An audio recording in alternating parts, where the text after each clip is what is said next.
การประกวดนางสาวผ้าไหมลาวประจำปี 2026 ได้สำเร็จในวันที่25 กรกฎาคมซึ่งผลการประกวดเลือกได้น้ำเบอร์เก้านางแก้วลัดดาเพชรชมพูจากแขวงจำปาสักได้รับตำแหน่งเป็นนางสาวผ้าไหมลาวประจำปี 2026 ส่วนห้องอันดับที่1ได้แก่นางรัตนาพรวิเชียนห้องอันดับที่2เป็นนางสุวรรณีเอิญทวันห้องอันดับที่3ได้แก่นางธิดาคิมคืนทวงศ์และห้องอันดับที่4แม่นางพลอยไพลินทวีไซส่วนนางมิลิสาเวียงสวรรค์ได้รับตำแหน่งนางสาวขวัญใจผ้าไหมลาวประจำปี 2026 ในรอบประกวดผ่านมา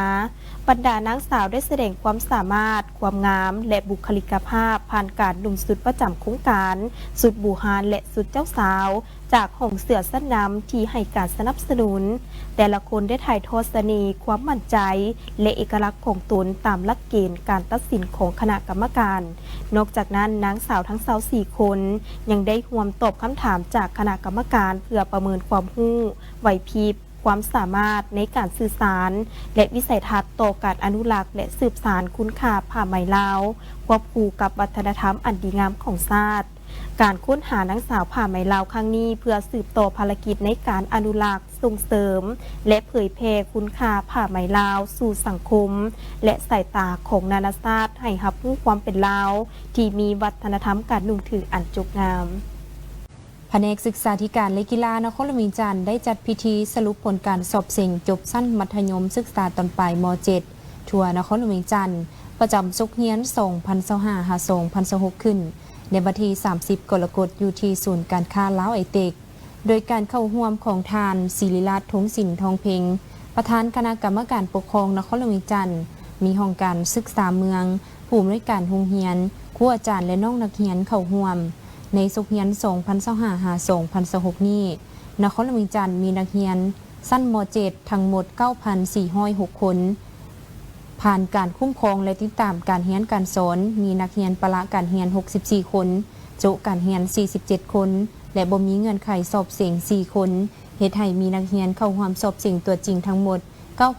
9,248 คนสำหรับผลการสอบเสียงสั้นม .7 ได้คะแนน5ขึ้นไปทุกวิชามี 6,147 คนเท่ากับ66ส่วนห้อยสิ่งได้หอบด้านมี 4,004 คนเท่ากับ43ส่วนห้อยสิ่งได้ใบประกาศนียบัตรแดง97 คนเท่ากับ1ส่วนห้อย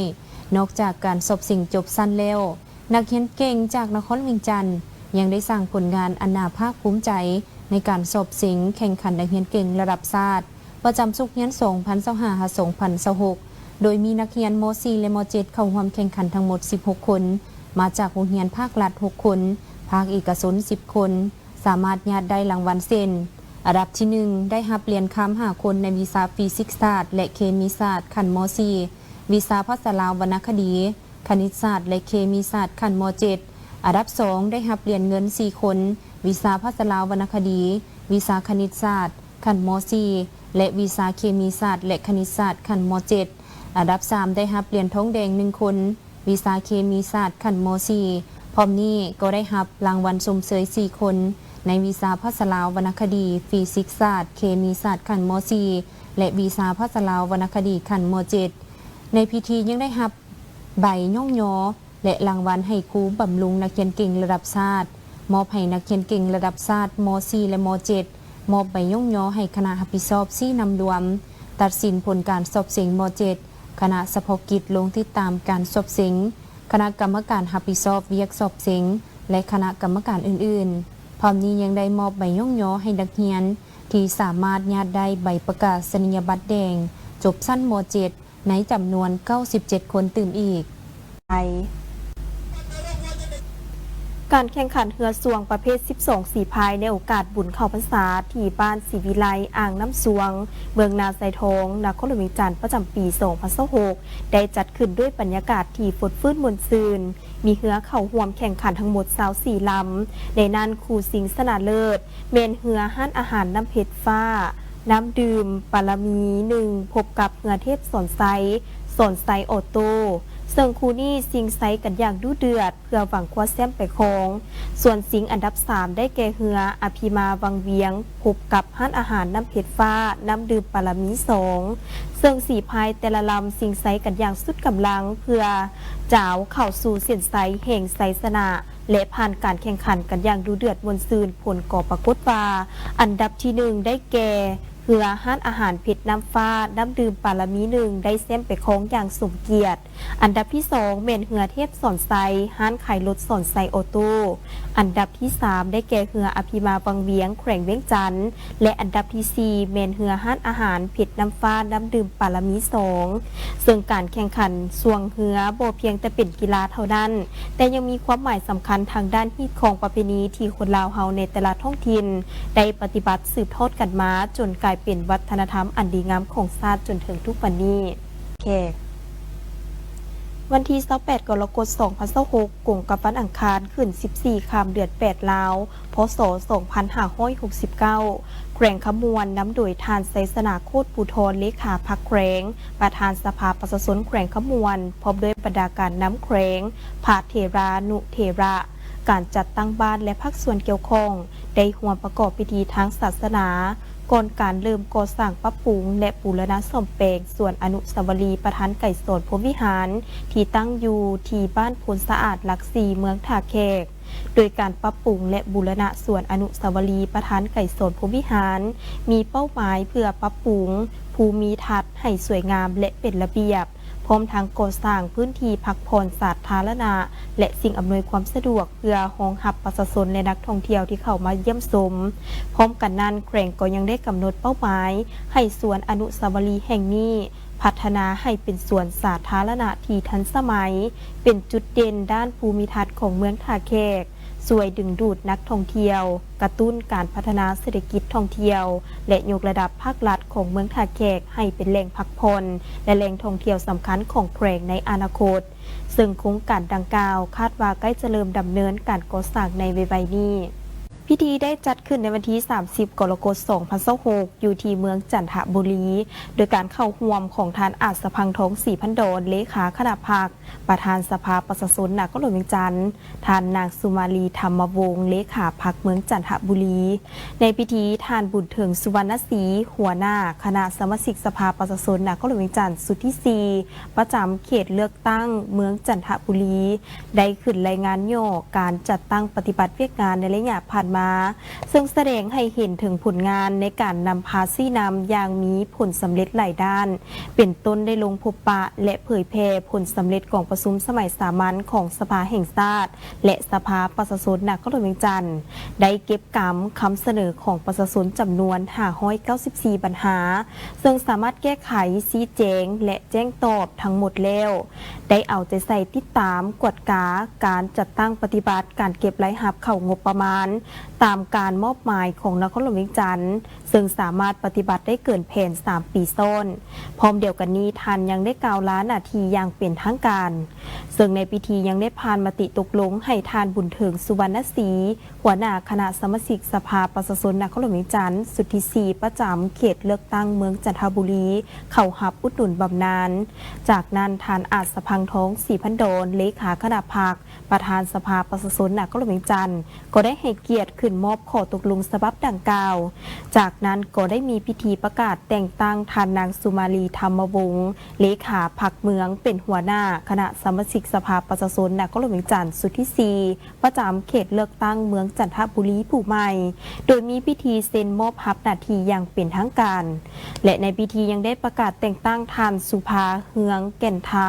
กรรมการพรรคเมืองสมาชิกสภาประชาชนนครหลวงเวียงจันทน์ประจำเขตเลือกตั้งที่ 1เมืองจันทบุรีเป็นรองหัวหน้าคณะสมาชิกสภาประชาชนนครหลวงเวียงจันทน์สุดที่ 4ประจำเขตเลือกตั้งเมืองจันทบุรีแต่งตั้งท่านศรีสมบัติแก้วมณีบัวรองหัวหน้าโครงการท่านนางเกียงระดาโบรบุตรเป็นหัวหน้าหน่วยงานบริหารการเงินท่านอุเทนพรหมสิทธิเดช เป็นห้องหัวหน้าหน่วยงานคุ้นคว้าสั่งรวมของคณะสมาชิกสภาประชาชนนครหลวงจันทร์สุดที่ 4 ประจำเขตเลือกตั้งเมืองจันทบุรีซึ่งในตอนท้ายของพิธียังได้รับฟังการโอ้ล้มให้ทิศซี่นำจากทานอาจสะพังทองสีพันดอนจากนั้นก็ได้มีพิธีเปิดป้ายห้องการคณะสมาชิกสภาประชาชนนครหลวงจันทร์สุดที่ 4 ประจำเขตเลือกตั้งเมืองจันทบุรีพร้อมทางเข้าเยี่ยมชมของการดังกล่าวอีกด้วย19 ปีพิธีปาฐกถาจัดขึ้นในวันที่ 30 กรกฎาคม 2026 โดยการเข้าร่วมและปาฐกถาของทานปริญญาเอกอานุงย้อยสายคำรองประธานศาลประชาชนสูงสุดมีหัวหน้ากรมคณะศาลสถาบันคุณครัวและฝึกอบรมพร้อมด้วยพนักงานอ้อมข้างเข้าร่วมในพิธีทานปริญญาเอกอานุงย้อยสายคำก็ได้เล่าคืนประวัติความเป็นมา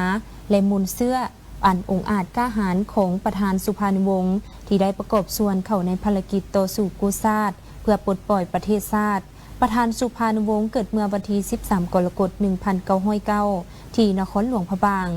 ซึ่งกำเนิดในครอบครัวเสื้อเจ้าเมื่อเยาว์วัยประธานสุพรรณวงศ์ได้เอาใจใส่ศึกษาหำเฮียนจนกลายเป็นนักเรียนดีนักเรียนเก่งของสถาบันและสืบต่อเรียนวิชาชีพอยู่ต่างประเทศทางได้ประกอบส่วนอย่างตั้งหน้าในการเต้าโฮมความสามัคคีและนำพาป่วงชนลาวต่อสู้กับจักรพรรดิต่างดาวจนญาติได้ไสยชนะประธานสุพรรณวงศ์เป็นวีรบุรุษผู้เก่งกล้า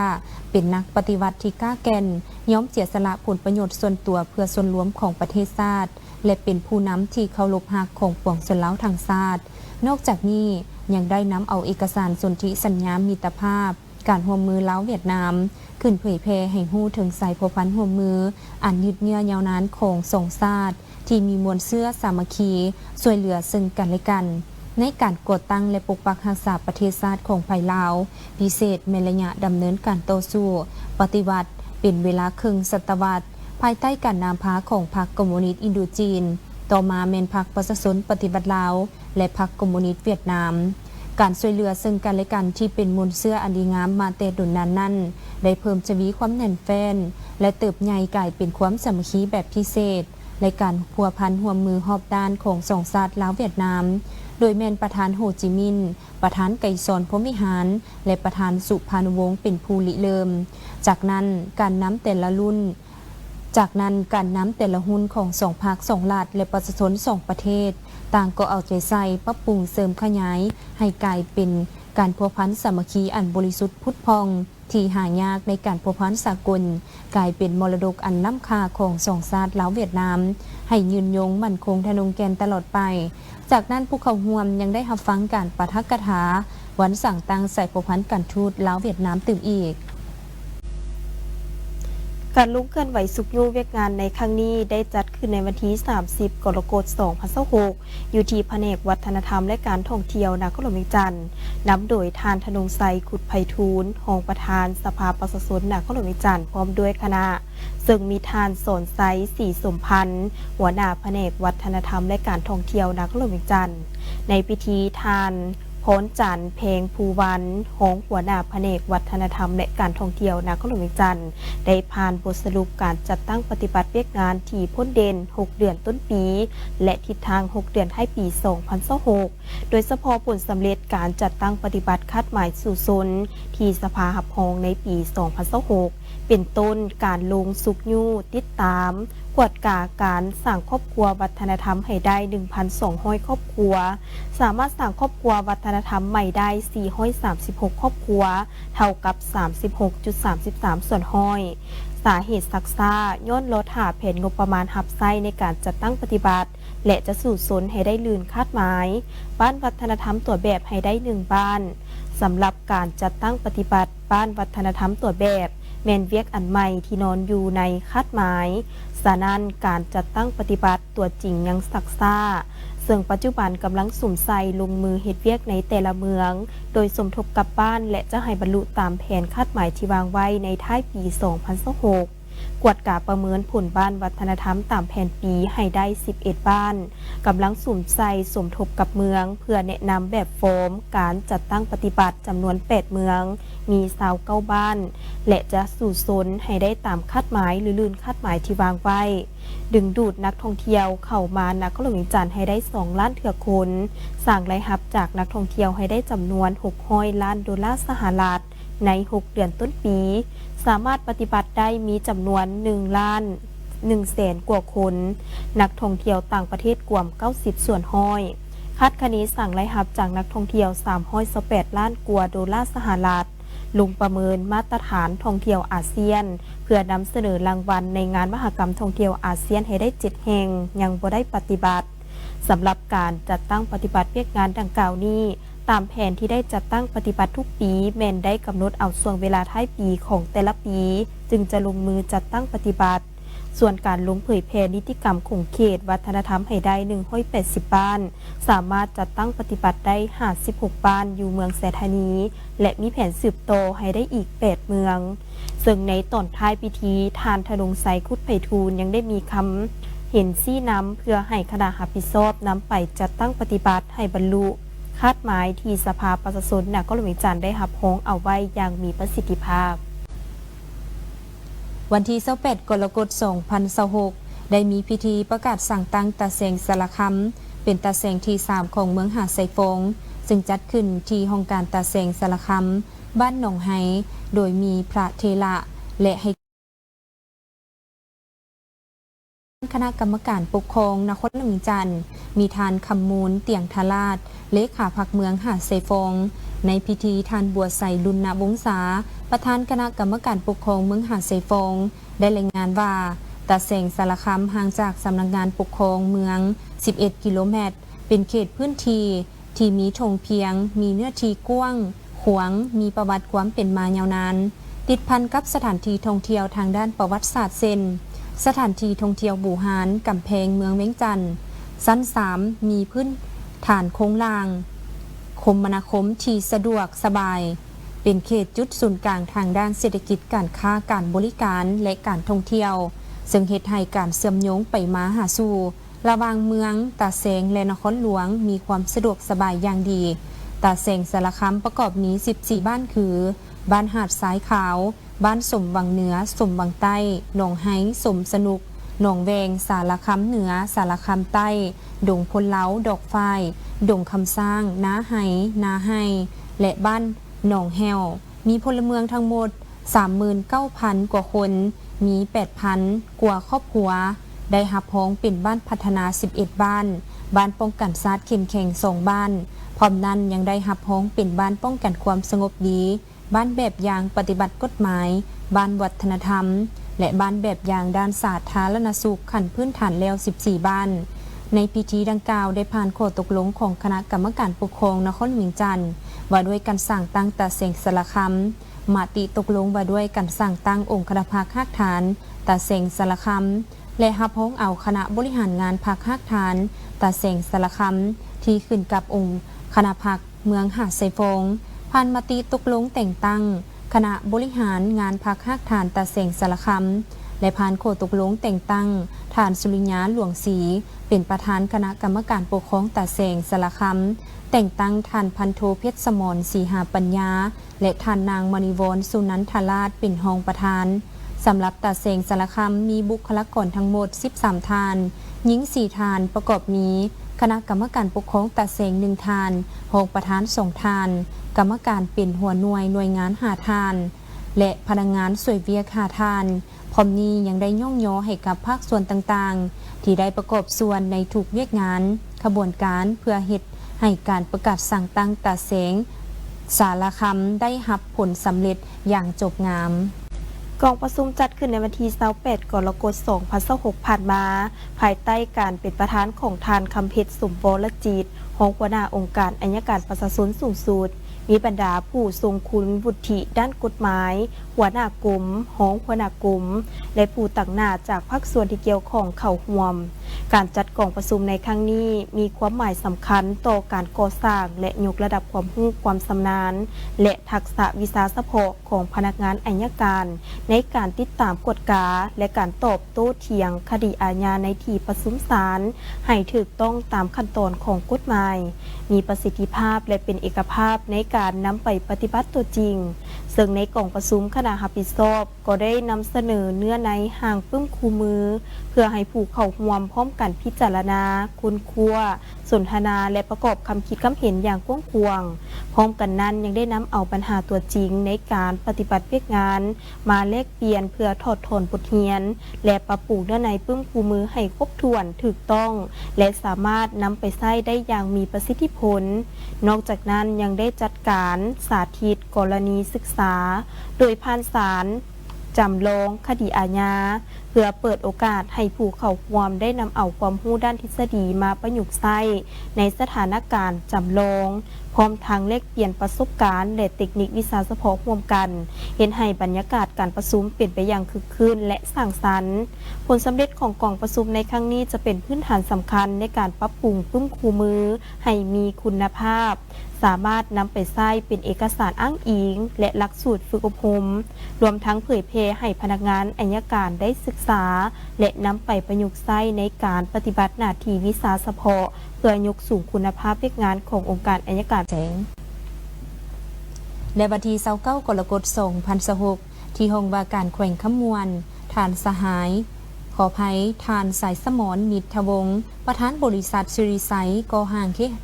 สร้างเคหสถานและขวทางจำกัดผู้เดียวได้มอบเงิน400 ล้านกีบให้แขวงขมวนรับโดยฐานไสสนะโคตรภูธรเลขาพรรคแขวงประธานสภาประชาชนแขวงขมวนพร้อมด้วยภาคส่วนที่เกี่ยวข้องการมอบเงินในครั้งนี้เป็นเงินสด200 ล้านกีบให้กับตาแสงเพื่อสนับสนุนงบประมาณนำใช้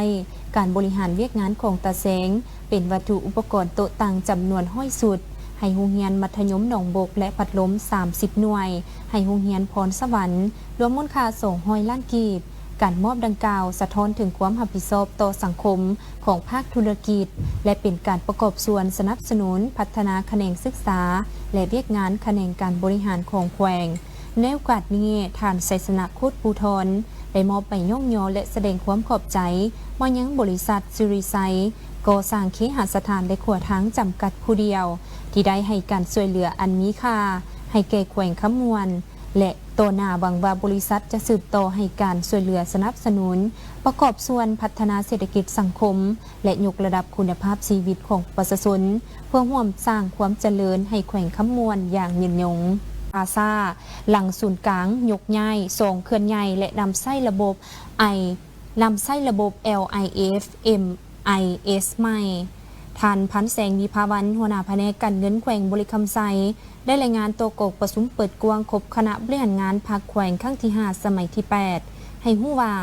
การเก็บรายรับช่วยสหกรณ์และคุ้มครองทรัพย์สิน6เดือนต้นปี2026แผนการปีสูงเกินฐานรายรับตัวจริงตัวเลขแผนการ2026ที่ศูนย์กลางมอบให้แมนสูงกว่าแผนเสนอตัวจริงของแขวงถึง42ส่วนห้อยซึ่งเป็นตัวเลขที่เกินความสามารถหับฮ้องของฐานรายรับภายในปัจจุบันแขวงได้เสนอขอดัดแก้ไปยังกระทรวงการเงินแล้วการยกย้ายฐานรายรับหลักกับคืนศูนย์กลางตามมติเลขที่26/คปจหัวหน่วยรายรับหลัก2แรงคือบริษัทไฟฟ้าน้ำเทิน1บริษัทไฟฟ้าน้ำเทินหินบุญพาวเวอร์ซึ่งกวมเอา95.06 ส่วนห้อยของรายรับทรัพย์สินและ 53.58 ส่วนห้อยของส่วนสหกรณ์ได้ถูกยกย้ายไปมอบพันธะอยู่ศูนย์กลางเฮ็ดให้แผนการเก็บรายรับบ่สอดคล้องกับความเป็นจริงการเก็บรายรับคันท้องถิ่นยังปฏิบัติได้ต่ำการจัดเก็บอากรจุลวิสาหกิจค่าทางอากรที่ดินและรายรับวิชาการจากแผนกการยังบุกกวมเอาฐานรายรับทั้งหมดทั่วแขวงมีฐานวิสาหกิจทั้งหมด 5,000 กว่าหัวหน่วยในนั้นคันแขวงคุ้มครอง995หัวหน่วยและคันเมืองคุ้มครอง 4,000 กว่าหัวหน่วยสาเหตุที่พาให้เกิดการเบิกจ่ายลงทุนของรัฐลาซา การเปลี่ยนแปลงระบบการเงินใหม่ การจัดตั้งปฏิบัติระบบข้อมูลข่าวสารการเงินใหม่ LIFMIS ในระยะเริ่มต้นยังบ่ทันเชื่อมโยงกับข้อมูลระหว่างแผนกการเจ้าของโครงการและแผนกการเงินได้อย่างสมบูรณ์เฮ็ดให้เกิดความบ่ดุลเดียงในการสมเทียบข้อมูลนอกและในระบบ ความเข้มงวดของระบบจะปฏิเสธการดำเนินการทันทีหากพบว่ารหัสบัญชีงบประมาณเอกสารติดขัดหรือมูลค่าที่สภารับร้องบ่กงกับมูลค่าในสัญญาความบ่พร้อมด้านเอกสารของผู้รับเหมาบริษัทผู้รับเหมาบางส่วนก็ยังบ่ทันเข้ามาพัวพันประกอบเอกสารถอนและบางโครงการยังขาดบทบันทึกกวดการหน้าเวียกที่สำเร็จตัวจริง